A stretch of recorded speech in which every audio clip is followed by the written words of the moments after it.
Muy buenas noches, mis queridos amigos y hermanos. Qué alegría encontrarnos aquí nuevamente para estudiar Ezequiel. Estamos muy felices de seguir predicando el mensaje de nuestro Dios, así que vamos a empezar y vamos a entonar el himno 186. Himno 186, hace años escuché.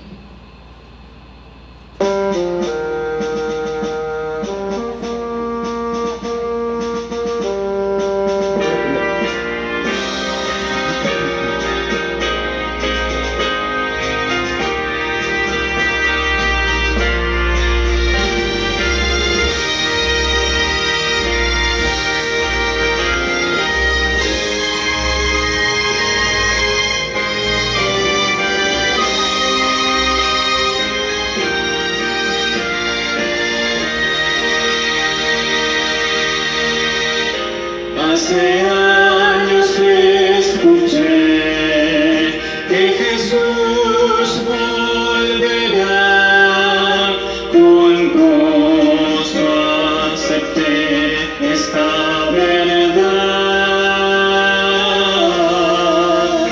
La esperanza firme está, pues ahora bien yo sé que mi Cristo muy pronto volverá. Todo proclama con poder y las señales anuncian ya el fin. Atención, nadie está levantar, la redención muy cerca ya está. Odio y guerras por doquier, violencia y maldad. No dudes, vendrá el buen Señor, su promesa cumplirá, por sus hijos volverá. Si confiad, pronto nuestro Rey vendrá.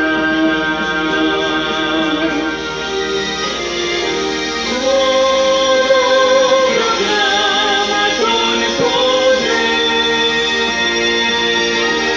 y las señales anuncian ya el fin. Atención, nadie está levantar, la redención muy cerca ya está. Amén. Muy buenas noches una vez más a mi hermanita Elena, mi hermanita Betty, qué gusto verlas. Muy buenas noches, muchas bendiciones para ustedes, mis hermanitas.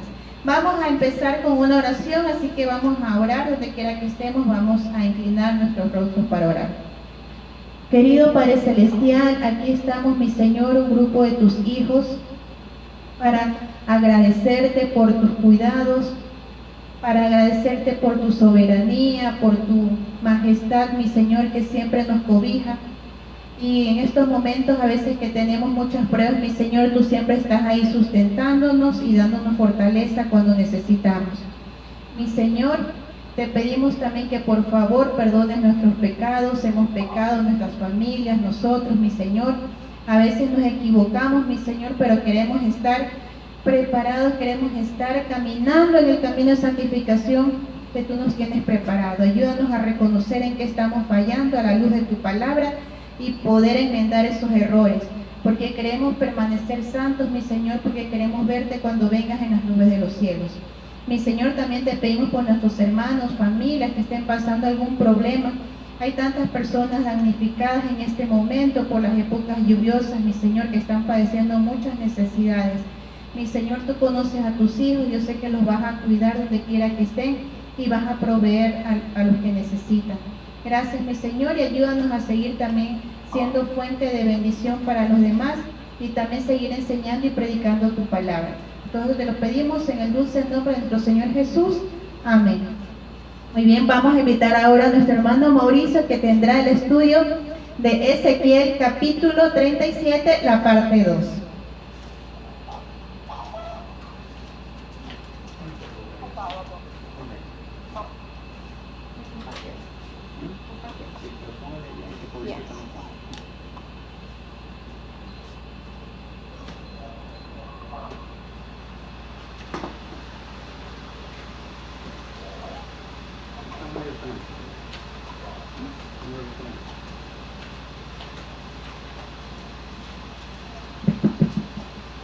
Bien, buenas noches.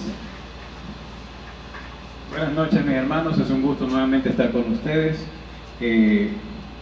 Hoy vamos a seguir estudiando la serie de Ezequiel, ¿no es verdad? Estamos en el capítulo 37, la parte 2. Parece que vamos a entrar próximamente, ¿no es verdad? Estamos entrando ya en una profecía incluso que en muchas partes de la Biblia no está, como por ejemplo la explicación de Gog y Magog, ¿no es verdad? Eso lo vamos a ver en el capítulo 38 y en el capítulo 39. En el capítulo 40 vamos a entrar a estudiar algo del santuario, ¿no es verdad? Y vamos a entrar a estudiar cosas, ¿no es verdad?, que muy pocos de nosotros hemos escuchado y necesitamos nosotros prestar mucha atención. Hoy vamos a estudiar la segunda parte del capítulo 37. Recordemos que el día martes estudiamos la primera parte acerca del Valle de los Huesos Secos. Recuerden ustedes lo que habíamos estudiado. Habíamos dicho allí, ¿no verdad?, que el Señor Jesús, o Dios, ¿no verdad?, Dios está diciéndonos, pues en el tiempo de Ezequiel, que ellos no habían visto la resurrección. Dios estaba diciendo que los muertos se van a levantar y van a tener el Espíritu de Dios allá adentro para poder vivir juntos con el Señor por la eternidad, ¿no verdad? Así que ya habíamos visto esto. Vamos a ver también que en Isaías, vamos a buscar antes de Ezequiel 37, vamos a buscar el libro de Isaías, capítulo 26, Isaías capítulo 26, verso número 19. Si ustedes quieren también revisar todo el capítulo 26 de Isaías, ustedes van a encontrar allí también la resurrección, ¿no verdad? Isaías 26, 19. En los grupos pequeños, si no me equivoco, ya lo estudiamos, pero en Isaías 26, 19 está hablando justamente lo que hablamos la primera parte de Ezequiel 37. Dice allí: tus muertos vivirán, sus cadáveres resucitarán. Despertad y cantad, moradores del polvo, porque tu rocío es cual rocío de hortalizas, y la tierra entregará a sus muertos, ¿no verdad? Así que allí estamos viendo que ya desde Isaías se hablaba acerca de la segunda venida. Esto de despierta, ¿no verdad?, del polvo, los muertos. Estamos hablando de la segunda venida de Jesús en la primera resurrección, ¿no verdad? Eso ya lo estudiamos también en el seminario de Apocalipsis. Vamos a ver esta noche en el capítulo 37 de Ezequiel. Hay un título, yo tengo ahí un título en el versículo número 15. El título yo lo tengo aquí: la reunión de Judá e Israel. La reunión de Judá e Israel, ¿no verdad? Vamos a leer versículo 15. Versículo 15 dice lo siguiente: vino a mí palabra de Jehová diciendo: hijo de hombre, toma ahora un leño y escribe en él para Judá y para sus compañeros, los hijos de Israel. Hasta allí. Nota que hay una acción simbólica aquí, ¿no verdad? Para los que hemos estado siguiendo la serie de Ezequiel, esta vendría a ser la 12ª acción simbólica. Repito, la 12ª acción simbólica que Dios le envía a Ezequiel. Y por cierto, esta es la 12ª, número 12, pero ya es la última. Ya no hay otra acción simbólica de aquí hasta terminar el libro de Ezequiel, ¿no, verdad? Repito, es la 12ª acción simbólica. ¿Qué significa esto? Que no es algo que Ezequiel lo conversó ni le habló a nadie, sino que él mismo tuvo que hacer, escenificar, ¿no, verdad? Escenificar lo que Dios estaba diciendo que tenía que hacer. Y vamos a estudiar esta parte antes de comenzar el capítulo 37, las acciones simbólicas, para que ustedes vean que esta es la 12ª y es la última, ¿ok? La primera acción simbólica que nosotros vimos está en Ezequiel 3, 26 y 27. Esta es la que, esta acción decía que tenía que quedarse mudo Ezequiel. ¿Recuerdan ustedes? Repito, eso está en Ezequiel capítulo 3, versos 26 y 27, en donde Ezequiel se iba a quedar mudo, ¿no, verdad? Y la lengua se le iba a pegar al paladar. Recuerden ustedes que Ezequiel solamente podía hablar si es que el mensaje era directo de Dios, es decir, él no podía emitir comentarios. Esa es la primera acción simbólica. ¿Por qué simbólica?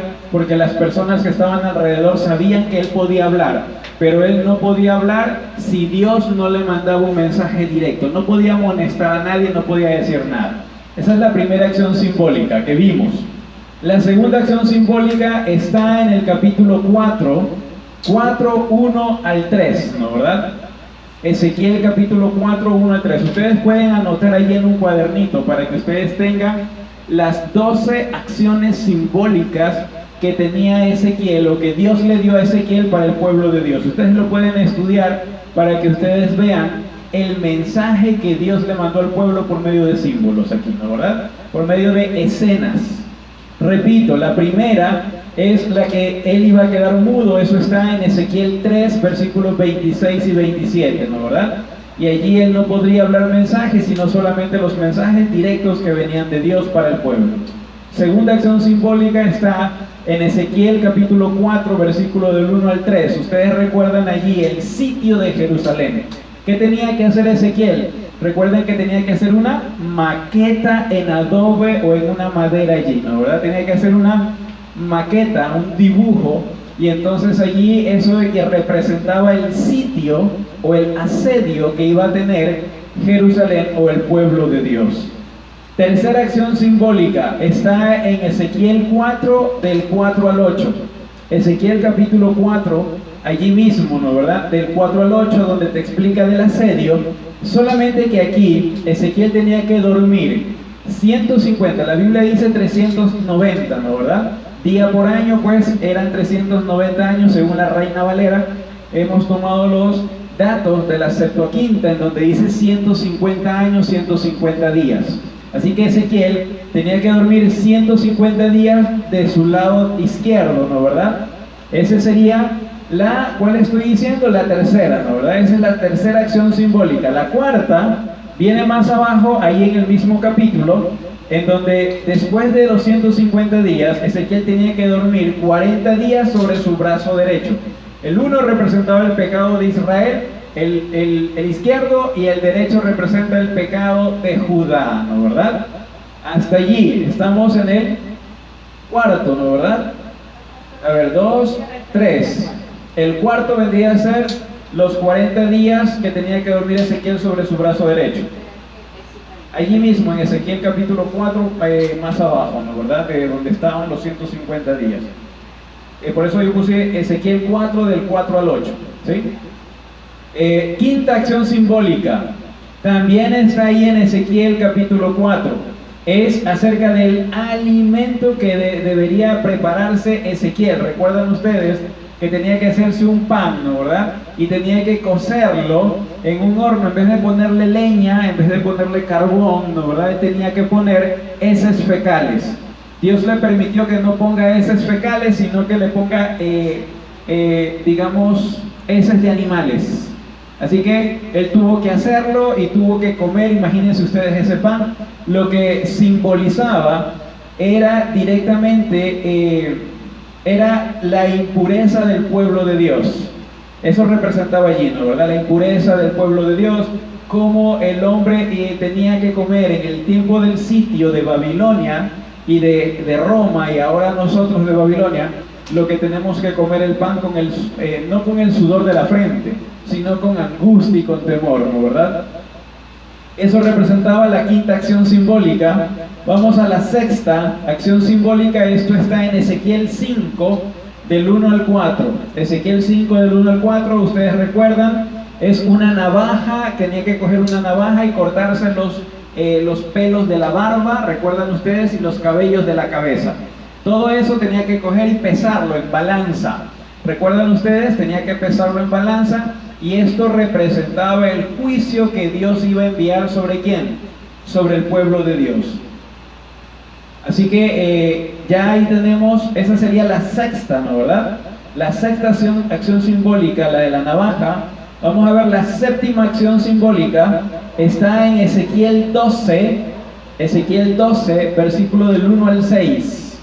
Allí Ezequiel tenía que coger enseres de cautiverio, tenía que preparar una maletita que representara las cosas importantes, ¿no? ¿Verdad? Tenía que ponérselas a la espalda y tenía que caminar y entrar y salir de la casa para que las personas vean que te llevaba enseres del cautiverio. ¿Qué representaba esto?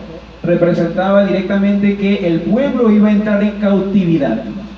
Lo iban a tener que llevar en cautiverio al pueblo de Dios. ¿Notan las acciones que Dios estaba mandando en todo el libro de Ezequiel, ¿no? ¿Verdad? Justamente avisando acerca de lo que se iba a venir, y para nuestro tiempo, que es lo mismo. Nuestro tiempo se vuelve a repetir esta parte del cautiverio. Estamos en la 7, ¿no? ¿Verdad? Vamos a la octava acción simbólica. Esto está también en el capítulo 12, versículo 17 al 20. Allí Ezequiel debe comer temblando su comida, lo que representa el temor y la ansiedad de las personas en el juicio de Dios. Tenía que comer con miedo, tenía que comer con temor, con angustia, porque manos violentas podían quitarle la comida. Entonces era una acción simbólica, repito, que representaba, ¿no? ¿Verdad? Que ellos tenían que comer con miedo, escondidos, en angustia, porque eso era parte del cautiverio. Recuerden ustedes lo que habíamos estudiado. Así que estamos en la octava, ¿no? ¿Verdad? Vamos a la novena. La novena está en cambio en el capítulo 21, Ezequiel capítulo 21, versículos 6 y 7. Recuerdan ustedes allí que en cambio en el capítulo 21 hablábamos del zarandeo, de la espada que iba a cortar al justo del impío, ¿no? ¿Verdad? ¿Recuerdan ustedes eso? Allí ustedes van a encontrar en Ezequiel 21, 6 y 7 que Ezequiel debía gemir con quebranto de sus costados, ¿no? ¿Verdad? Él tenía que gemir, lamentarse, gritar, llorar, cogiéndose los costados. Y las personas cuando lo veían a él, entonces se preguntaban: oye, ¿por qué gimes? ¿Por qué lloras? ¿Estás loco? Entonces Ezequiel tenía que responder el mensaje directo que Dios le mandaba para el pueblo. Ahí estamos en la acción simbólica número 9. Vamos a la acción simbólica número 10. Está en el capítulo 21, 18 al 23. Ezequiel 21, 18 al 23. Esta es la acción simbólica número 10, la décima. Él tenía que trazar, recuerden ustedes, 2 caminos por donde debía venir la espada del rey de Babilonia a Jerusalén. Recuerden que eso para nuestro tiempo es la Babilonia, es el nuevo orden mundial. El rey de Babilonia tenía una encrucijada, no sabía para dónde ir, si hacia los hijos de Amón, ¿no? ¿Verdad? O hacia Jerusalén. Y la Biblia ya nos estaba diciendo que el juicio tenía que empezar siempre, ¿por dónde? Por la iglesia, por el pueblo de Dios. Así que todos los caminos llevaban ¿a dónde? A Jerusalén. Así que tenemos una acción allí. Ezequiel tenía que dibujar una encrucijada, 2 caminos. En el uno ponerle la señal para los hijos de Amón, Rabá, y en el otro tenía que ponerle otra señal que era para Jerusalén, para que el rey de Babilonia decidiera. Pero la espada tenía que llegar. ¿Y qué era la espada? Era el zarandeo y el juicio de parte de Dios hacia su pueblo. 11ª acción simbólica, la 11ª, número 11. En cambio está en el capítulo 24, del 15 al 27. Acción simbólica 11:24, Ezequiel 24 del 15 al 27, en donde la esposa de Ezequiel debía morir, ¿no, verdad? Y la Biblia dice, te voy a quitar la delicia de tus ojos.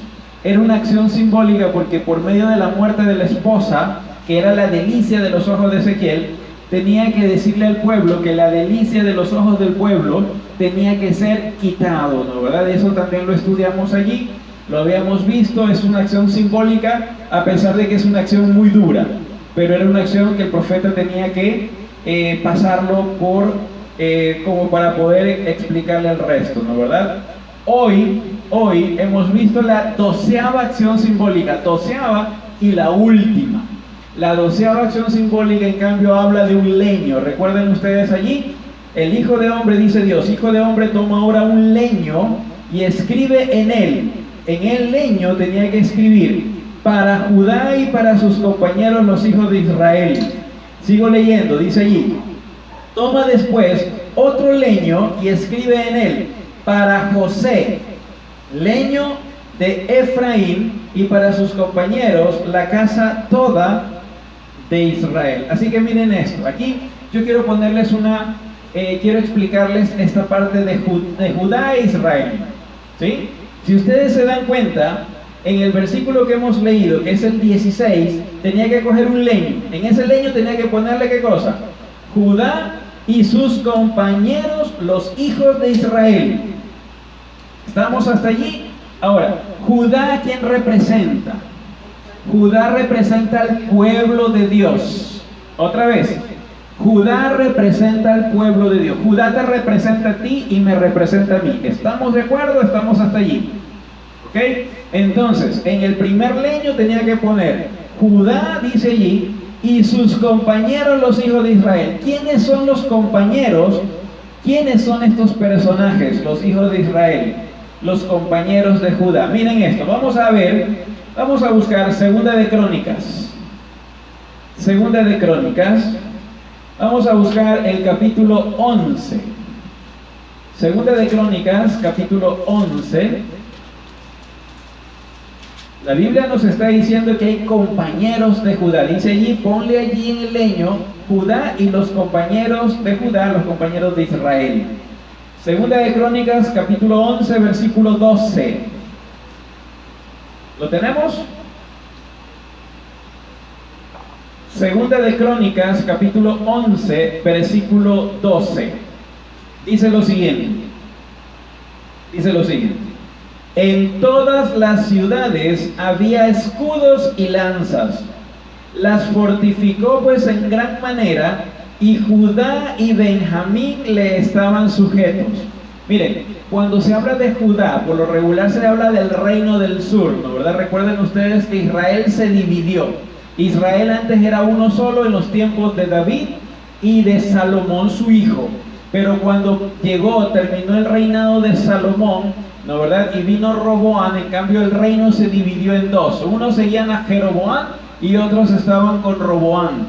Y se dividió en dos. Las 10 tribus se fueron hacia el norte y estuvieron en el reino del norte, que se lo conoció como Israel propiamente dicho, o también se lo llamó Samaria, o también se lo conocía con el nombre de Efraín. Repito, para que esto se quede bien claro esta parte. El reino de Israel, que era uno solo, las 12 tribus, ¿no, verdad?, de Israel, se dividieron en dos. ¿En dónde? En el reino de Roboam y de Jeroboam. Así que se dividieron en dos. Jeroboam tuvo las 10 tribus, el reino del norte, que también se lo conoce, repito allí, se lo conoce como Israel propiamente dicho, se lo conoce como Samaria, o se lo conoce también como Efraín. ¿Estamos hasta allí?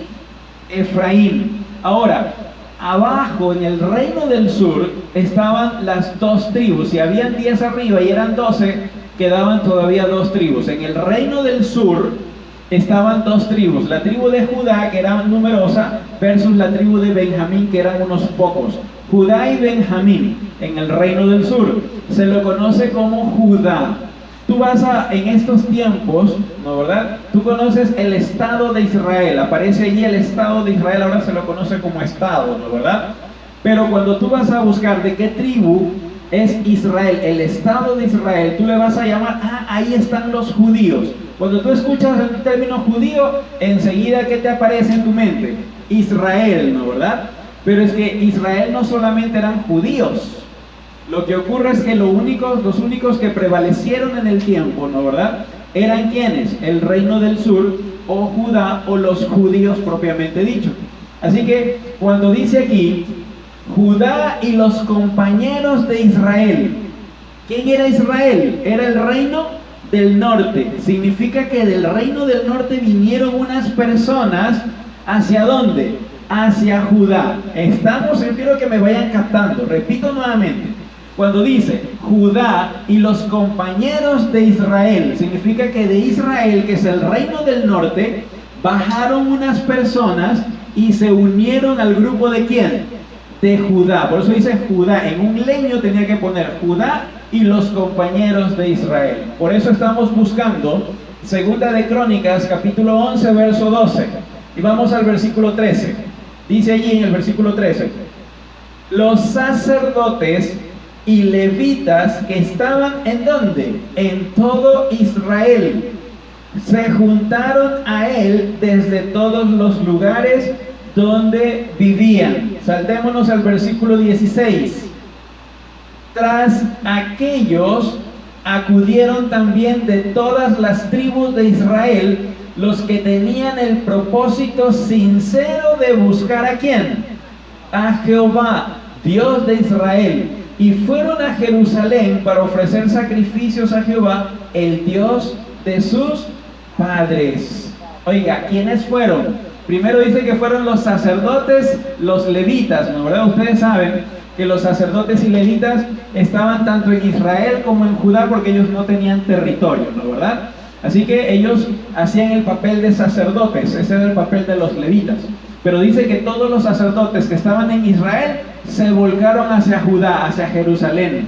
Y también dice allí, ¿no, verdad? Y también se vinieron algunos, dice allí, de las tribus de Israel, acudieron también de todas las tribus, o sea, son algunos los que tenían el propósito sincero de buscar a Jehová y se fueron a Judá. ¿Quién era Judá? La iglesia, tú y yo somos Judá representados en este tiempo. ¿Estamos hasta allí? Vamos a buscar otro versículo. Segunda de Crónicas, allí mismo, versículo 15. Vamos a buscar. Versículo 15, Segunda de Crónicas, capítulo 15, verso número 9. ¿Lo tenemos?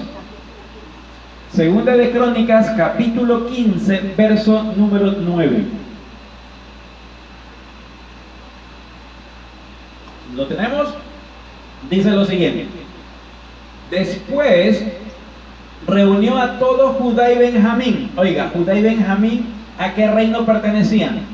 Al reino del sur. Recuerden ustedes, Judá y Benjamín, reino del sur, donde está Jerusalén.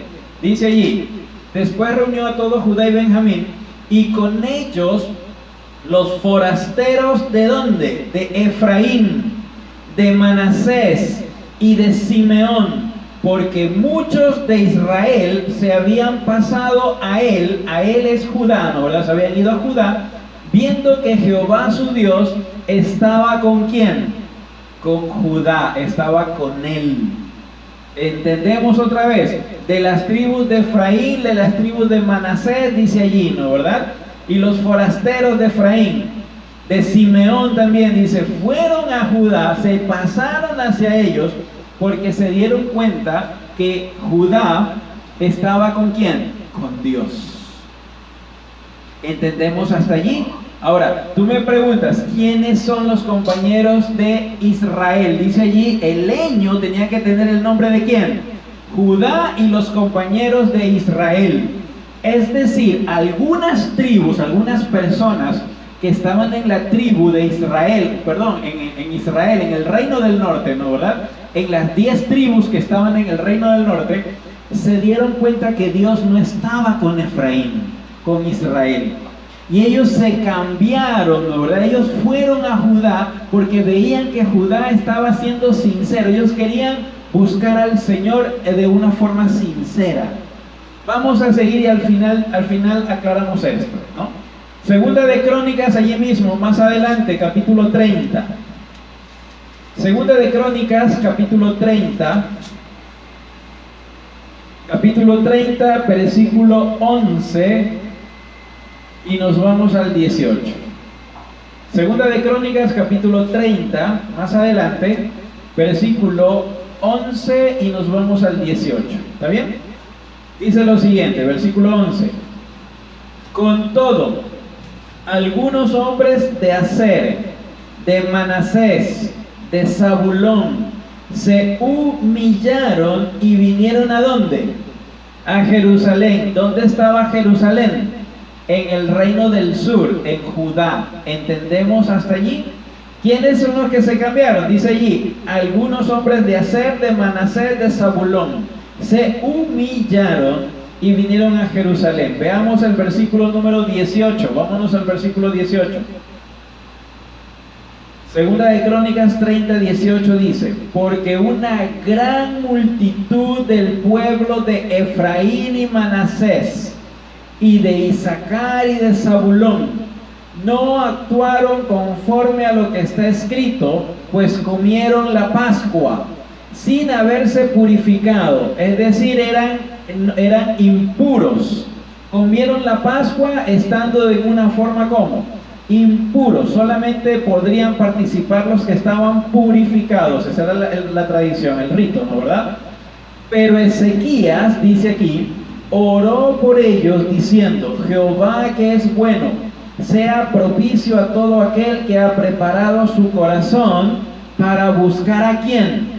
Para buscar a Dios. Así que miren, estas personas de Israel, recuerden ustedes que cuando Ezequiel escribió todo el capítulo del libro de Ezequiel, ya habían pasado, y escúchenme bien, habían pasado aproximadamente 150 años desde que el ejército asirio, ¿no verdad?, conquistó Israel. Y todos los israelitas por allí se fueron para todos lados, ¿no verdad? Y se esparcieron las personas de todas las tribus de Israel. Así que entendemos hasta allí este punto. ¿Quiénes eran los compañeros de Israel? Los que está hablando allí Ezequiel. Eran las personas que buscaban sinceramente al Señor y se dieron cuenta que el Señor estaba con Judá, contigo, ¿no verdad? Con el pueblo de Dios. Y salieron de sus sitios idólatras y fueron a buscar al Señor sinceramente, ¿no verdad? Y ellos, tanta era la desesperación que quisieron participar de la Pascua de una forma impura. Ellos no estaban purificados, pero por eso dice allí, Ezequías oró y entonces allí Dios les perdonó toda la situación. Ahora miren esto, vamos a seguir leyendo. Volvemos a Ezequiel 37, 14. Dice allí, repito nuevamente, dice allí, hijo de hombre, toma ahora un leño. Tenía que tomar ese leño para Judá y para sus compañeros, los hijos de Israel. Luego dice, perdón, el 16, estoy viendo ya, ok. Ezequiel 37, 16. Dice allí, tenía que tomar ahora un leño, ¿no verdad? Y poner allí para Judá y para sus compañeros, los hijos de Israel. Ya sabemos quiénes son. Luego dice, toma después otro leño y escribe en él, para José, leño de Efraín, y para sus compañeros, la casa toda de Israel. Ahora mira esto. ¿Por qué dice leño tiene que ser José, ¿no verdad? Para la casa de José, porque ¿tú te acuerdas quién era el papá de Efraín? El papá de Efraín era ¿quién? José. José tuvo dos hijos, recuerden, Efraín y Manasés. Manasés era el mayor, Efraín era el menor. Ahora, ustedes van a buscar en la Biblia, ¿no verdad? Y aquí mismo, en esta parte, a Efraín se lo llama Israel, pero también tiene otra connotación. Efraín también representa a los gentiles. ¿A quiénes son los gentiles? Repiren esto, la palabra gentil representa a los extranjeros o forasteros, los que no pertenecen al pueblo de Dios. ¿Estamos hasta allí? Mira, tú puedes ir a una iglesia, Tú puedes haberte bautizado, tú puedes haber hecho algunas cosas o puedes tener un cargo dentro de la iglesia. Puedes aparentemente estar muy bien con Dios, estar dentro del pueblo de Dios. Pero si tú no haces lo que Dios te pide, y si tú estás en rebeldía o tú tienes ídolos, no confías 100% en el Señor, sino que tú estás buscando en quién confiar y entonces tú dejas al Señor de lado y tienes un Dios ajeno. Tú te puedes convertir en un efraimita, te puedes convertir allí en un gentil, porque aparentemente tú estás dentro de la iglesia y ese es el problema que tienen algunos cristianos. Creemos que por tener un cargo o por estar predicando, por ejemplo, ¿no? ¿verdad? O por conocer la Biblia, tú crees que por eso ya tienes un relacionamiento con Dios y estamos muy equivocados. Cometemos el pecado de la presunción y creemos que estamos bien y no lo es, no es así. La persona, el cristiano, siempre está humillándose ante la presencia del Señor. Siempre está siendo humilde y reconociendo que una persona, que nosotros somos pecadores, que no somos mejor que nadie. Eso tiene que hacer un cristiano, ¿no verdad? Pero los efraimitas, en cambio, ellos creen que están muy bien, ¿no verdad? Y ahí es donde comienza, donde viene el problema. Por eso es que aquí dice, en el versículo, en la siguiente parte, el siguiente leño tenía que ser para José, leño de Efraín, y nota que dice, para sus compañeros la casa de todo Israel, porque estos israelitas, la palabra Israel significa pueblo de Dios, una de los tantos significados, pueblo de Dios. Ahora, imagínate que estas personas que estaban dentro del pueblo de Dios, cuando en el reino del norte llegó el imperio asirio y los mandó botando por todos lados, muchos se esparcieron por Egipto, se fueron por Etiopía, se fueron por todos lados. Estas personas se olvidaron de quién era Dios en sus tiempos, ¿no verdad? Se olvidaron de quién era Dios, y comenzaron a seguir sus culturas, las culturas egipcias, las culturas paganas que encontraban en otras tierras. Entonces ya no seguían al Señor, a pesar de haber sido, repito, a pesar de haber sido ellos parte del pueblo de Dios, del reino del norte, ellos abandonaron al Señor y fueron e hicieron su vida en las naciones paganas en donde ellos fueron. Y ahí es donde ellos se convierten ahora en gentiles, ya no son parte del pueblo de Dios. Por eso es que aquí habla acerca de la casa de José, del leño de Efraín, porque repito, Efraín era se le conocía como la parte de Israel. Ahora, ¿por qué Efraín? Siendo el más pequeño, ¿por qué Efraín? ¿Sabes? Que la bendición de las tribus, tú sabes que la primera tribu era la de Rubén, ¿sí o no? Ustedes van y miran el primer hijo que tuvo Jacob y se van a dar cuenta que el primer hijo era Rubén, los rubenitas. Entonces la bendición era que el primogénito tenía que liderar al resto de sus hermanos. Pero ¿por qué los rubenitas no aparecen? ¿Por qué? ¿Sabes por qué? Mira esto. Vamos a buscar Primera de Crónicas capítulo 5 verso 1. Primera de Crónicas capítulo 5 verso 1.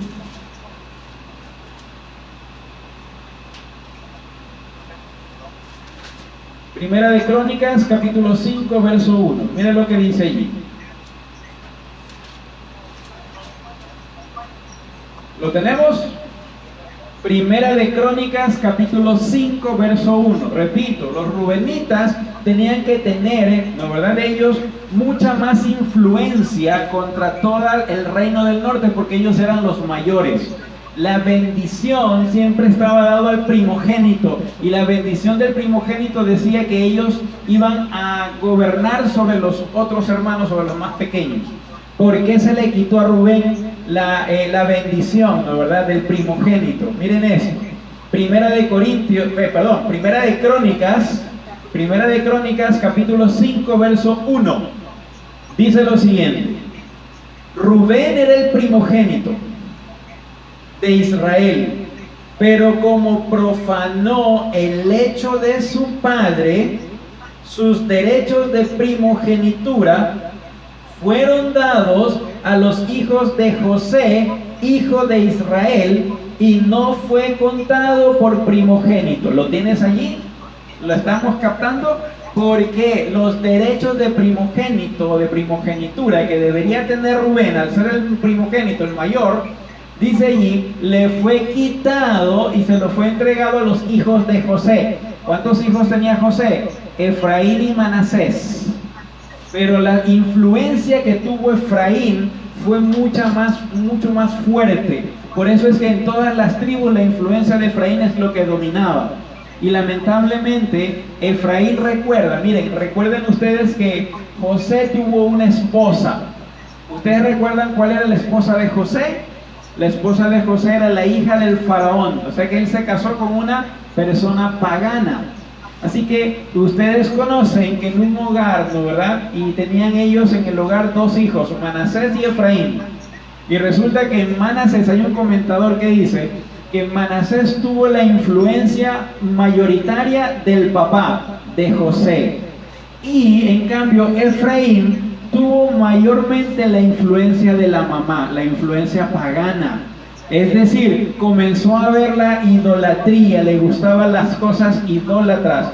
Entonces, cuando él tuvo la influencia sobre el resto de tribus de Israel, él, fomentó la idolatría, fomentó la rebeldía en el pueblo de Israel. Él, Efraín, teniendo tanta influencia, él tenía que haber llevado a los demás ¿hacia dónde? Hacia Dios, relacionarnos más cerca de Dios. Pero como él tenía esa influencia, entonces él mismo llevó hacia el pueblo, hacia la idolatría. Ahora mira esto.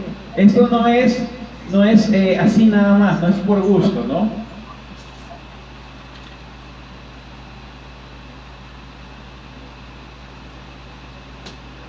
Vamos a ver quién era Efraín. Miren las características de Efraín.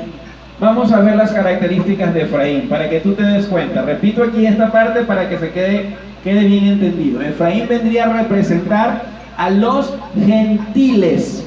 ¿Quiénes son los gentiles? Son las naciones, las personas que no quieren tener un relacionamiento con el Señor, o aquellas personas que han tenido un relacionamiento con el Señor, pero se han salido, ¿no verdad? Y ya no tienen afinidad con la iglesia, con el pueblo de Dios, ya no quieren leer la Biblia, no quieren saber nada. Esas personas se convierten en efraimitas. Ahora mira esto, vamos a leer el libro de Oseas, capítulo 12, vamos a buscar Oseas. Oseas, capítulo 12, versículo 1. Mira qué características tenían este pueblo de Efraín, que salió del pueblo de Israel, pero como se juntó con el mundo, se olvidó de Dios totalmente y prácticamente quedó en el mundo, quedó como los gentiles, ¿no verdad?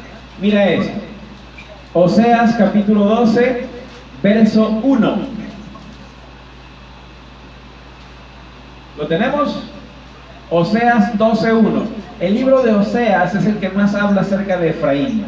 Y a Efraín, allí está, es Israel. Ya nosotros conocemos que son los gentiles también, ¿no verdad? Oseas capítulo 12, verso 1 dice lo siguiente: Efraín se apacienta de viento. ¿Qué son vientos? Conflictos, problemas, son problemáticos. Los efraimitas se apacientan, se alimentan, dice allí, de viento, de problemas, de situaciones. Dice allí, andan tras el viento del este todo el día. Es que ellos son los que andan buscando los problemas, ¿no verdad? Dice, multiplican la mentira y la violencia. Son mentirosos y también son ¿qué? Violentos. Porque hicieron pacto con los... Mira, aquí los asirios vienen a ser los babilonios. Hicieron pacto, dice allí, con los babilonios o con los asirios, y llevan el aceite a Egipto. Oiga, ¿qué era el aceite? ¿A quién representa el aceite? Al Espíritu Santo. Es decir, ellos están dentro de la iglesia, conocen las cosas de la iglesia, están muy bien dentro de la iglesia, pero resulta que a ellos les gusta más el mundo y se van con todo y aceite ¿hacia dónde? Hacia afuera. Y afuera no los va a acompañar el Espíritu Santo, ¿no verdad? Así que entendemos hasta allí quiénes son los efraimitas. Vamos a saltar al versículo 14. 14, allí mismo, Oseas 12, 14. Dice lo siguiente: Efraín ha irritado a Dios amargamente, por tanto su Señor hará recaer sobre él la sangre derramada y le pagará sus agravios. Así que estos efraimitas andan irritando constantemente al Señor. Constantemente dice allí, ¿no verdad? Lo irritan al Señor amargamente. Vamos a ver, Oseas capítulo 9, verso 13.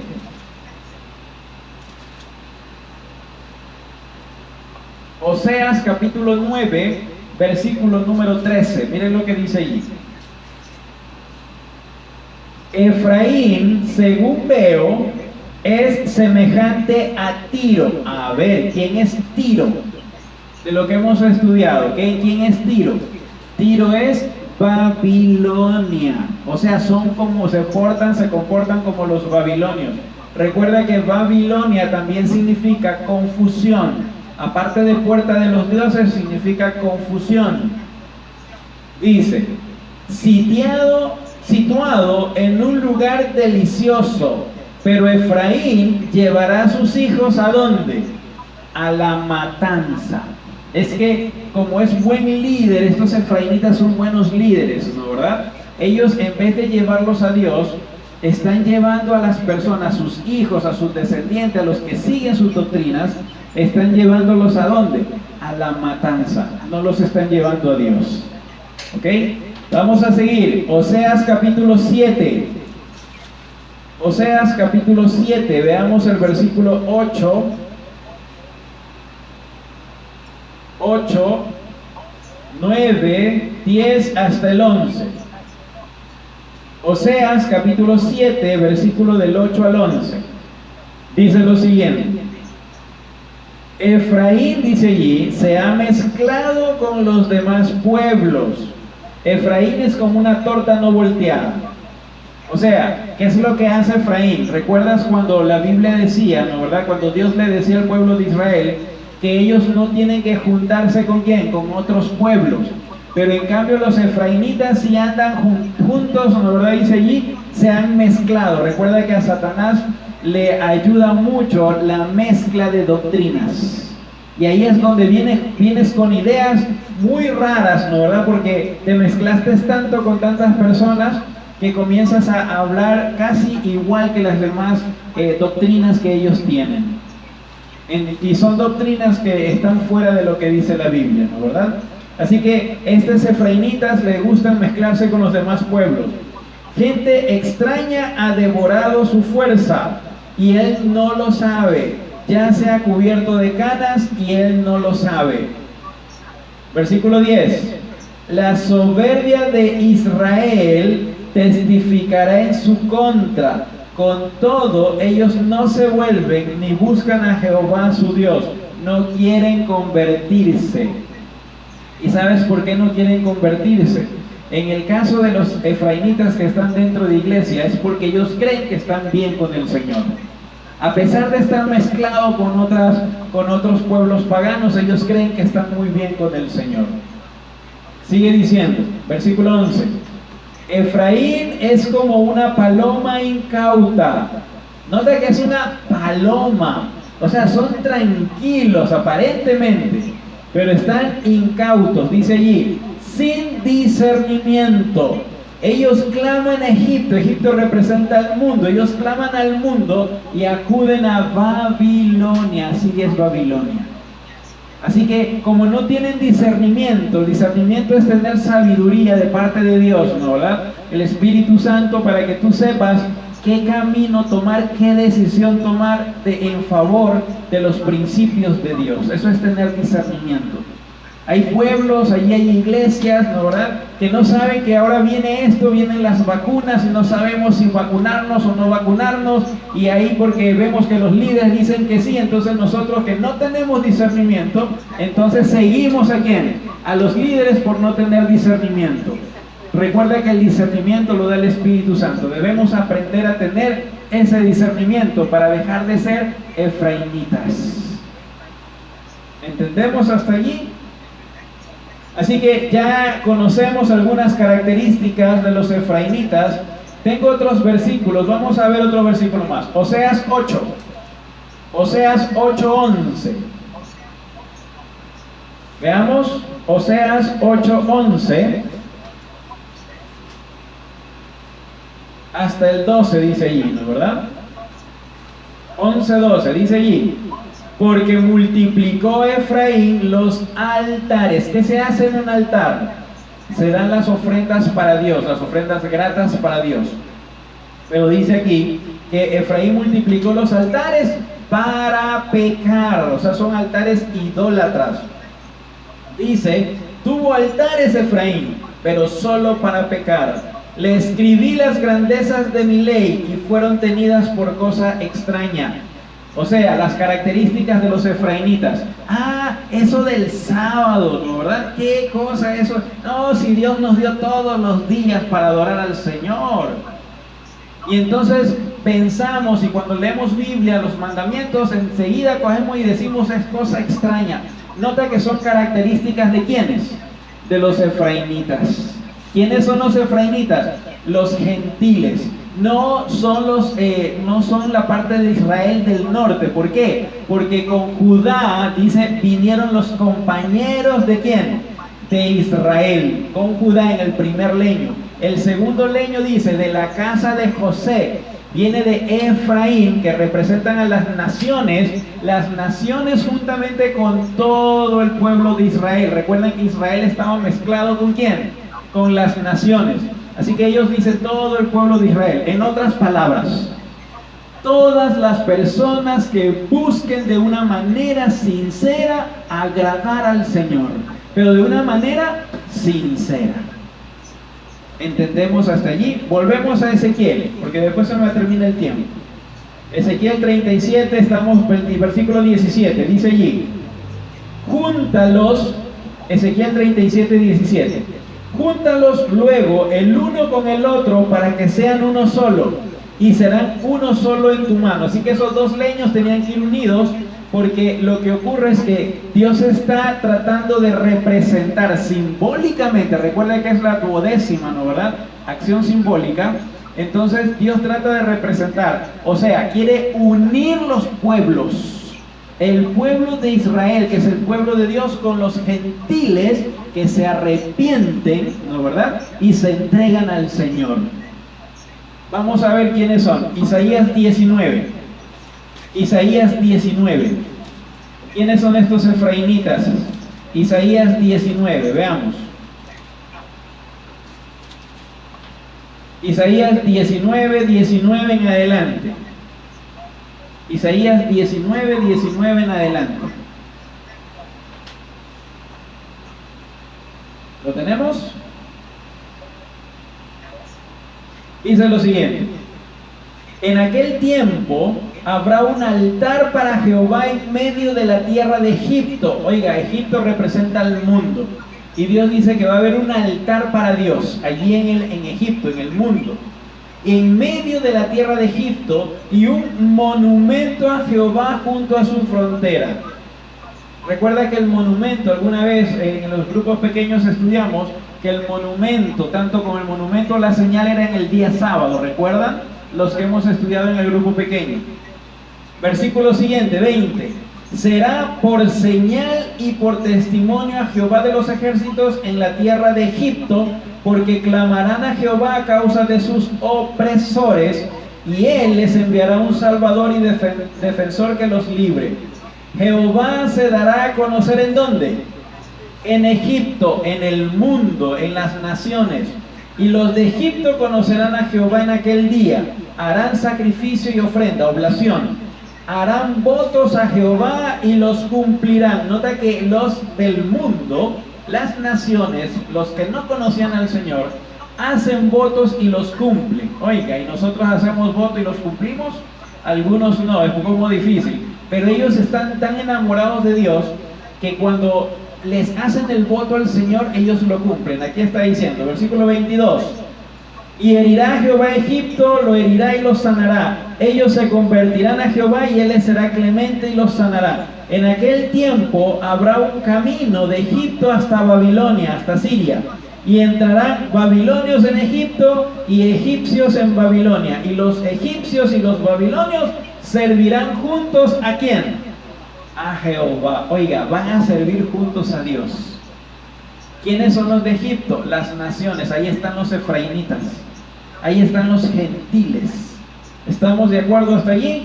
Entonces dice el Señor, versículo 24: en aquel tiempo Israel será tercero con Egipto y con Babilonia o Asiria para bendición en medio de la tierra.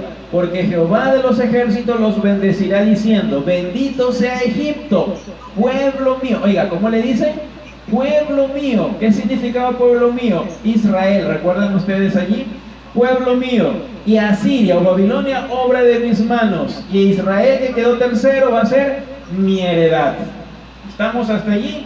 Entendemos lo que Dios trata de decir. Dios quiere reunir ahora sí a todas las personas, tanto los judíos espirituales, estoy hablando de los judíos espirituales, y de los gentiles también que son espirituales.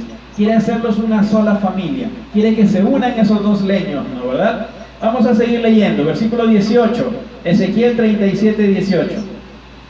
Y cuando te pregunten los hijos de tu pueblo diciendo: ¿no nos enseñarás qué te propones con esto? Es que para eso es la acción simbólica, ¿no, verdad? Para que ellos vean, como que les da curiosidad y pregunten. Para eso justamente es, versículo 19. Diles: así ha dicho Jehová el Señor: yo tomo el leño de José que está en la mano ¿de quién? De Efraín. Es que ya José representa. Recuerda que ¿quién era José? José estaba viviendo en el mundo egipcio, pero él amaba al Señor. ¿Entiendes allí? Por eso es que dice: yo tomo el leño de José que está en la mano de Efraín, dice allí, en el mundo, con los gentiles, y a las tribus de Israel sus compañeros, esos que se unen a José, que se unen a estos efraimitas que ya cambiaron, que se arrepintieron y se entregaron al Señor, y estos compañeros del mundo se unen para acercarse a Dios, ¿no, verdad?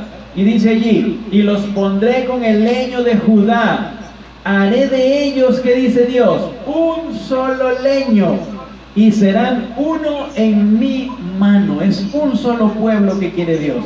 Ese es el pueblo remanente al final del tiempo. Versículo siguiente, y sigue diciendo, versículo 20: y los leños sobre los que escribas estarán en tu mano delante de sus ojos. Estarán allí, ¿no, verdad? Porque van a estar allí para que estén delante de sus ojos, vigilante. Versículo 21: y les dirás: así ha dicho Jehová el Señor: yo tomo a los hijos de Israel, ¿entre dónde dice allí? Yo tomo a los hijos de Israel, dice allí, de entre las naciones a las cuales fueron. Los recogeré de todas partes y los traeré a su tierra. ¿Qué tiene que pasar antes de que Dios pueda unir esos pueblos? ¿Qué tiene que ocurrir? Primero tiene que venir ese nuevo orden mundial, esa Babilonia, tiene que venir ese poder que va a cautivar, dice Habacuc, que recoge cautivos como la arena del mar. Primero tienen que venir este poder. Una vez que lo tienen sometido a Egipto, tienen sometido a Judá, tienen sometido a todos los efraimitas, a toda la casa de José, ¿no, verdad? Tiene que salir de ese cautiverio. Por eso es que Dios espera que con este cautiverio, ¿no, verdad?, ya formar a su pueblo, al pueblo que va a vivir con el Señor.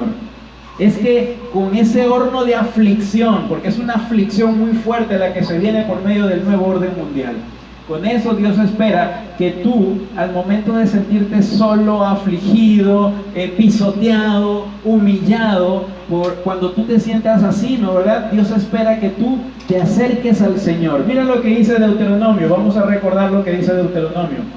Dios no manda de maldades el orden mundial, de maldad. Dios siempre hace las cosas buenas para nosotros. Deuteronomio 4, vamos a Deuteronomio 4, versículo 27, ya lo hemos leído, al 31. Es importante y son versículos claves que nos ayudan, nos dan esperanza cuando a veces no tenemos ya más esperanzas. Mira lo que dice allí. Deuteronomio capítulo 4, versículos del 27 al 31. ¿Lo tenemos?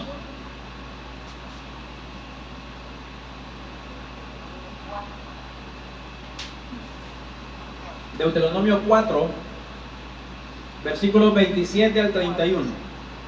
Dice lo siguiente: Jehová os esparcirá entre los pueblos, y quedaréis solos unos pocos entre las naciones a las cuales os llevará Jehová. Versículo 28. Allí serviréis a dioses hechos por mano de hombre, de madera y de piedra, que no ven, ni oyen, ni comen, ni huelen. Pero si desde allí buscas a Jehová tu Dios, nota, cuando tú eres un cristiano que aprendiste a encontrarte con el Señor, a levantarte en las mañanas y orarle al Señor, resulta que cuando estés en cautiverio no vas a poder orarle al Señor y te van a obligar a adorar dioses que tú ni siquiera conoces. Y entonces allí en medio de este problema, de este conflicto, porque te van a humillar, te van a castigar, te van a lastimar, entonces tú allí te encuentras con el Señor. Entonces allí dice el versículo 29: pero si desde allí buscas a Jehová tu Dios, lo hallarás, si lo buscas de todo tu corazón y de toda tu alma. Cuando estés en angustia y te alcancen todas estas cosas, si en los últimos días te vuelves a Jehová tu Dios y oyes su voz, porque Dios misericordioso es Jehová tu Dios, no te dejará ni te destruirá ni se olvidará del pacto que juró a tus padres. Nota que es una promesa. Mira, deberíamos aprendernos esta promesa, porque cuando estemos en esas condiciones, deberíamos nosotros recitar y acordarnos de la esperanza que Dios nos dio allí en la Escritura. Que no estamos solos, a pesar de que consideres y pienses que estás sola o estás solo. ¿No, verdad? Mira esto, vamos a ver Ezequiel 36. Ezequiel 36, hay un capítulo antes ya Dios lo había dicho, ¿no, verdad? Dios también lo había dicho. Miren el 36, Ezequiel 36, versículo 24.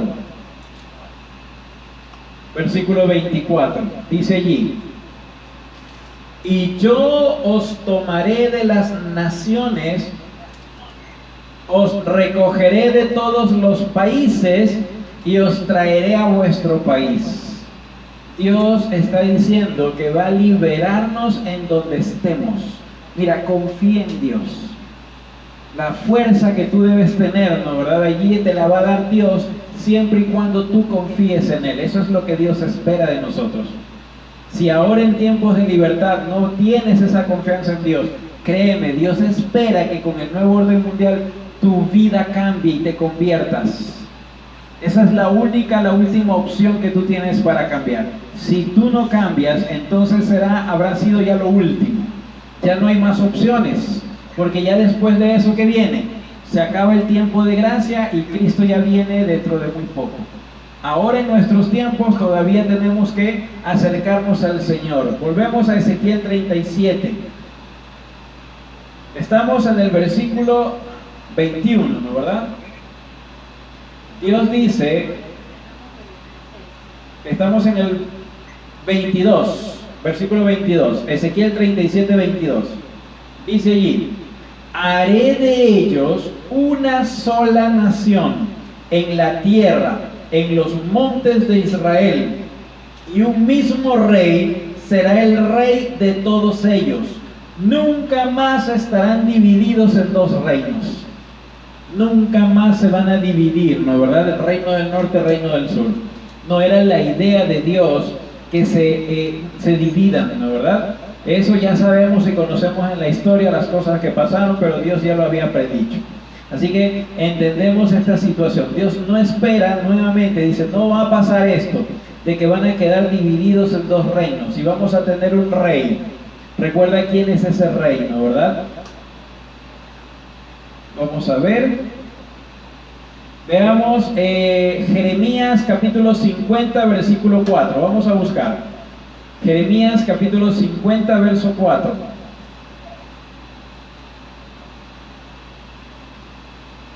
Ya leímos Deuteronomio, que te van a someter allí y Dios espera que tú lo busques, ¿no? ¿Verdad? Mira lo que Jeremías también dice lo mismo, más o menos parecido. Mira lo que dice allí, Jeremías capítulo 50, versículo número 4. Dice allí: en aquellos días y en aquel tiempo, dice Jehová, vendrán los hijos de Israel, ellos y los hijos de Judá, que dice allí juntamente. Ya conocemos quiénes son los hijos de Israel, ¿sí o no? ¿Quiénes son los hijos de Israel? Los efraimitas, los gentiles. Allí dice, vendrán, dice, ellos, los hijos de Israel, ellos y los hijos de Judá juntamente. Irán andando, caminando y llorando, y buscarán a Jehová su Dios. ¿Entendemos hasta allí? Dios está queriendo, Dios quiere que por medio de este poder que se viene, todos estemos unánimes, todos estemos juntos, nos unamos nuevamente. Pero ¿cómo vamos a andar? Caminando, ¿y qué dice allí? Y llorando. O sea, no es algo para que estés gozándote, para que estés riendo, no. Lamentablemente el hombre se encuentra con Dios en medio de la aflicción. Si tú no te encuentras con Dios cuando estás alegre, cuando tienes algunas cosas, ¿no, verdad? Porque tienes dinero, porque tienes un buen trabajo, tú crees que eso es todo en la vida, pues tú te olvidas de Dios allí. Entonces Dios por eso utiliza los juicios, el hambre, la peste, la crisis, ¿no, verdad? Utiliza para encontrarse contigo. Pero hay personas que son tan rebeldes que ni así manda el COVID, nos encontramos con ellos, con Dios. Tenemos que ver esta parte y tratar de encontrarnos con Dios a las buenas. No esperemos hasta el final que sucedan muchas cosas. Volvemos nuevamente en el versículo, vamos al versículo 23, Ezequiel 37, 23. Dice allí: no se contaminarán ya más con sus ídolos, con sus pecados, sus abominaciones y con todas sus rebeliones. Los salvaré de todas sus rebeliones con las cuales pecaron y los purificaré. Nota que dice allí: ellos serán mi pueblo y yo seré, ¿qué cosa? Su Dios. Ese es el pacto que Dios quiere hacer. Nuevamente, recuerda cómo lo hizo con el pueblo antiguo, con Abraham. Ustedes van a ser mi pueblo si obedecen mis mandamientos. Ahora mira lo que dice. Recordemos que esto también está en el capítulo 36. Vamos al capítulo 36, versículo 25. Dice allí: esparciré sobre vosotros agua limpia. Ya sabemos la justificación, ¿no, verdad? Ya lo vimos. Y seréis purificados de todas vuestras impurezas y de todos vuestros ídolos os limpiaré. Mira, algo que no te deja acercarte al Señor, y escúchame bien lo que te voy a decir. Algo que no te deja acercarte al Señor son los ídolos. Te repito nuevamente para que entendamos. Algo que no te deja acercar al Señor tu Dios son los ídolos. ¿Por qué? Porque los ídolos, tú puedes hacer ídolo de algo, de alguien, puedes hacer ídolo de una iglesia, puedes hacer ídolo de alguna situación, de tus hijos, de tu familia. Ídolos tú lo haces cuando tú siempre escuchas en primer lugar a tu ídolo, lo idolatras, lo estás idolatrando, y como lo idolatras, le haces caso. Si tú idolatraras al Señor, ¿qué es lo que deberíamos hacer, no, verdad? Venerar al Señor, porque con Él no sería idolatría, ¿no, verdad? Sería veneración. Si tú veneraras al Señor, tú harías caso lo que el Señor te dice, así de sencillo. Pero como idolatramos, ¿no, verdad?, cosas humanas, entonces tú le vas a obedecer, a dejar de obedecer a Dios y vas a obedecer a las personas, a los seres humanos. Y ahí es cuando tú te alejas del Señor. El Señor manda cosas, ¿no, verdad?, en tu vida, en tu familia, para que tú puedas acercarte y pedirle al Señor que te ayude en esta situación. Pero tú te olvidas del Señor y vas a buscar respuestas humanas, y ahí es donde tú te olvidas del Señor. Por eso es que Dios espera, ya rompiendo tus ídolos. Por eso yo les dije una vez, ¿no, verdad?, que es mejor que ustedes o nosotros todos nos liberemos de nuestros ídolos de nuestra propia cuenta. Dios dice que va a limpiar, en otras Biblias dice, ¿no, verdad?, que Dios va a destruir nuestros ídolos. ¿Qué tienes tú de ídolos en este momento? ¿Qué es lo que tú tienes? Mira, si tú tienes una casa, pues bueno, te la van a quitar la casa, porque dice Dios que va a destruir tus ídolos. Si tú tienes un trabajo y lo tienes como ídolo el trabajo, pues mira, Dios dice que te van a botar del trabajo, te van a quitar del trabajo, porque Dios tiene que eliminar tus ídolos. ¿Sabes cuál es lo triste o qué es lo triste? Lo triste es cuando tenemos, por ejemplo, a nuestra esposa o a nuestro esposo como ídolos. Porque Dios dice en su palabra que va a tener que quitar los ídolos de allí, ¿verdad? Va a tener que quitarlos. ¿Qué significaría eso? ¿Que te van a quitar tu esposo o tu esposa?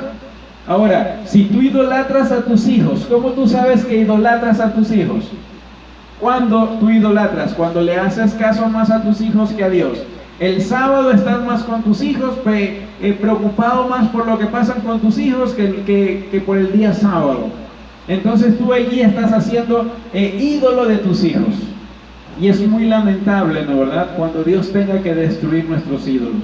Porque allí es donde vamos a padecer más, ¿no, verdad? Por eso, mira, una recomendación en parte de preparación. Elimina por tu propia cuenta los ídolos que tú tengas. Si tú ves que tienes ídolos con tu esposo, ¿no, verdad?, entonces anda practicando desde ahora dejarlo de idolatrar a tu esposo, a tu esposa, a tus hijos. Anda practicando para que cuando el Señor venga, oiga, no tenga que destruir tus ídolos, porque eso va a ser muy triste. Seguimos. Estamos en el versículo 23. No se contaminarán, dice el Señor, ya más con sus ídolos, con sus pecados y con todas sus rebeliones. Los salvaré de todas sus rebeliones con las cuales pecaron y los purificaré. Ellos serán mi pueblo y yo seré su Dios. Versículo 24. Mi siervo David será rey sobre ellos, y todos ellos tendrán un solo pastor. Andarán en mis preceptos y guardarán mis estatutos y los pondrán por obra. Miren, ya eso lo habíamos visto, ¿no, verdad? ¿Quién es David? David habíamos visto que era el Señor Jesús, ¿no, verdad? Jesús, cuando ya venga en su segunda venida, Dios Padre va a poner a Jesús como pastor, nos va a pastorear, ¿no, verdad? Entonces ya conocemos quién es David. Sí, seguimos leyendo, versículo 25. Perdón, versículo 24, a ver, ¿estoy bien? No, versículo 25. Habitarán en la tierra que di a mi siervo Jacob, en la cual habitaron vuestros padres. En ella habitarán ellos, sus hijos y los hijos de sus hijos para siempre. Y mi siervo David los gobernará para siempre. Así que entendemos cuando en el capítulo 37 habla de la resurrección, ¿no, verdad? Ya habíamos entendido que la liberación del pueblo de Dios se da cuando se cae Babilonia, cuando se destruye Babilonia. Y de acuerdo a las plagas, es la sexta plaga cuando se destruye Babilonia. Es decir, falta la séptima plaga y Cristo ya está en las nubes. Así que tenemos que entender esto. Cuando Dios dice, voy a liberarlos para llevarlos a la tierra que les prometí a vuestros padres, no es la Canaán terrenal. ¿Por qué? Porque toda la tierra está como convulsionada, está destruida por todo esto de las plagas. Entonces lo que Dios te está ofreciendo es ir a vivir a la Canaán celestial. Y entonces ahí es donde tú tienes que decidir. Decido quedarme con el Señor porque Dios nos promete ir a vivir con Él por la eternidad en la Canaán celestial, ¿no, verdad? Por eso dice el 25, habitarás en la tierra que di a mi siervo Jacob, en la cual habitaron vuestros padres. En ella habitarán ellos, sus hijos, los hijos de sus hijos para siempre, y mi siervo David los gobernará. Versículo 26, haré con ellos un pacto de paz, un pacto perpetuo será con ellos.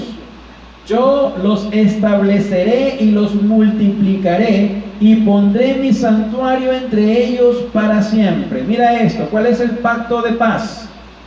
¿Ustedes recuerdan el pacto de paz que iba a hacer Dios con nosotros y con la tierra? ¿Recuerdan? Vamos a buscar Ezequiel capítulo 34, verso 25. Ezequiel 34, 25. ¿Lo tenemos? Ezequiel capítulo 34, verso 25. Dice allí. Ezequiel 34, 25. Dice lo siguiente. Estableceré con ellos un pacto de paz. Ahí está el pacto, ¿no, verdad? Y quitaré de la tierra las fieras. ¿Quiénes son las fieras? Las personas que quieren tu vida. Las fieras salvajes son la gente mala, gente que solamente quiere sangre, gente que quiere tu vida. Por eso dice allí, ¿no, verdad? Dios va a quitar las fieras y habitarán en el desierto con seguridad. Oiga, ¿cuál es el desierto? ¿Por qué dice el desierto? Porque sabes una cosa, cuando tú ves Jeremías 17, cuando te habla del desierto, te habla de las pruebas. Cuando en el tiempo de aflicción, el desierto viene a ser las pruebas, viene a ser el tiempo de aflicción, viene a ser el tiempo de angustia. Recuerda que tú y yo vamos a pasar por un tiempo de angustia. Lo mejor que podemos hacer es que Dios tenga con nosotros un pacto de ¿qué? De paz.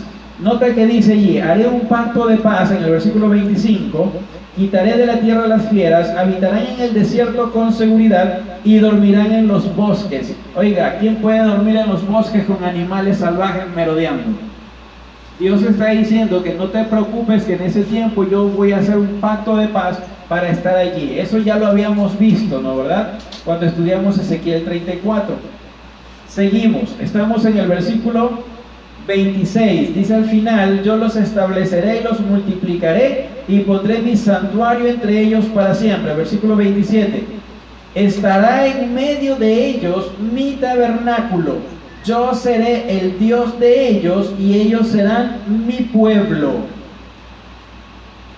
Y sabrán, dice el versículo 28, las naciones que yo Jehová santifico a Israel, pues mi santuario estará en medio de ellos para siempre. Miren esto, vamos a buscar Apocalipsis, el último versículo, Apocalipsis 21:3. Vamos a buscar. El Señor dice que va a poner su santuario entre nosotros, ¿no, verdad? Apocalipsis, el último libro de la Biblia, capítulo número 21, verso número 3.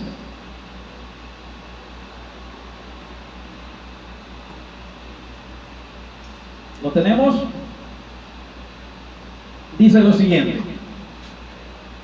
y oí una gran voz del cielo que decía, el tabernáculo de Dios está ahora con los hombres. Él morará, la verdad, Él está diciendo Dios, ¿no, verdad? Dios morará con ellos. Ellos serán su pueblo y Dios mismo estará con ellos como su Dios. Oiga, qué promesa tan linda, ¿no, verdad?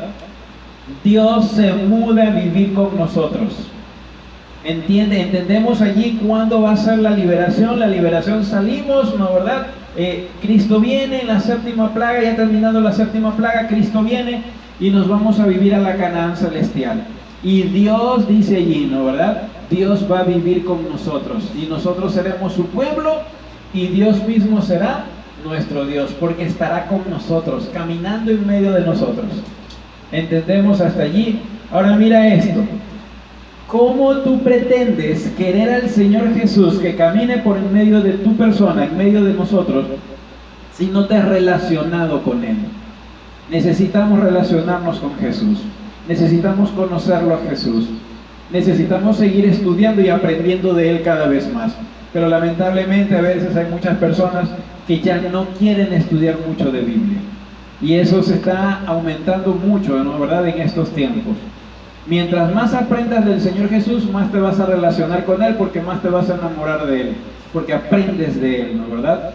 Entonces esperemos poder relacionarnos y que tú y yo podamos añorar esa esperanza, porque el tiempo de angustia está muy cerca y necesitamos tener ese pacto de paz que Dios ofreció para nosotros poder estar tranquilos en medio de ese tiempo de aflicción. Vamos a terminar, ya hemos terminado el capítulo 37. Vamos a cantar Yo quisiera ser tu siervo, Señor.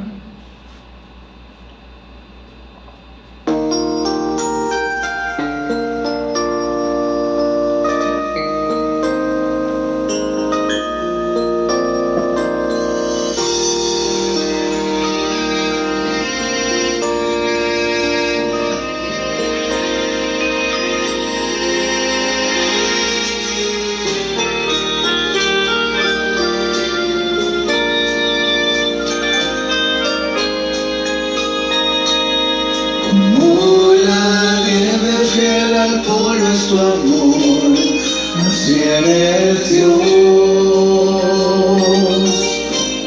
Como el rocío tierno al amanecer, así eres Dios.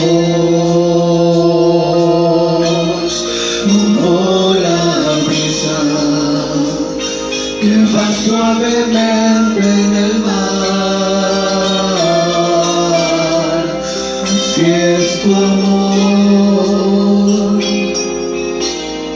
así es Dios. Yo quisiera ser tu siervo, Señor, no sea parte de mí tu voluntad, solamente escucha hoy mi clamor, no se apague más mi fidelidad. Yo quisiera ser tu siervo, Señor, toma mi alma es tuya de corazón, y si en algo te ofendí, oh Señor, perdóname.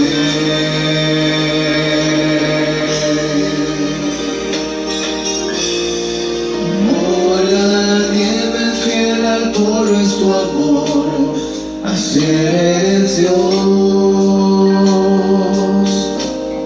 Como el rocío tierno al amanecer, así eres Dios. Como la brisa que va suavemente en el mar, así es tu amor, así es Dios. Yo quisiera ser tu siervo, Señor, no sea parte de mí tu voluntad, solamente escucha hoy mi clamor, no se apague más mi fidelidad. Yo quisiera ser tu siervo, Señor, toma mi alma es tuya de corazón, y si en algo te he ofendido, Señor, perdóname.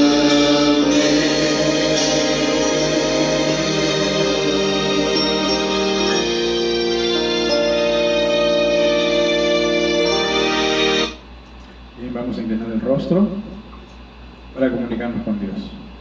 Padre amado que estás en las alturas de los cielos, Señor, gracias te damos una vez más por el mensaje de esta noche. Señor, entendemos que quieres tú reunirnos a todos, que todos, Señor, si por ti fuera, que todos, todo el mundo, Señor, pertenezca a tu pueblo. Señor, ayúdanos a convertirnos de corazón, a ser sinceros, Señor, a acercarnos a ti con humillación, con humildad, para poder, Señor, estar siempre a la altura que tú quieres que nosotros estemos como hijos tuyos. Ayúdanos, Señor, a compartir ese amor con las demás personas. Ayúdanos a que todo lo que estamos aprendiendo, Señor, nosotros lo podamos explicar a las demás personas y ellos también puedan prepararse. Pedimos, Señor, que tú estés con nosotros, que nos ayudes, Señor, en los problemas que se están viniendo, Señor, en las situaciones de inundaciones, Señor, de volcanes, de señales, Señor, que se están viendo en el mundo entero. Te pido que tú estés con tu pueblo, que las personas puedan, Señor, acercarse más a ti, no por miedo, sino, Señor, para que tú estés conociendo el amor que que tú tuviste con nosotros y que todavía lo tienes para poder, Señor, querer que nosotros nos acerquemos a ti. Quédate con nosotros ahora y siempre y protégenos de todo mal y ayúdanos, Señor, a regresar el día sábado, porque son favores y bendiciones que te pedimos en el nombre de Jesús. Amén. Bien, mis hermanos, nos estamos viendo el día sábado a las 9:30 de la mañana. El sábado a las 9:30 nos vemos. Bendiciones, mis hermanos, cuídense. Bendiciones.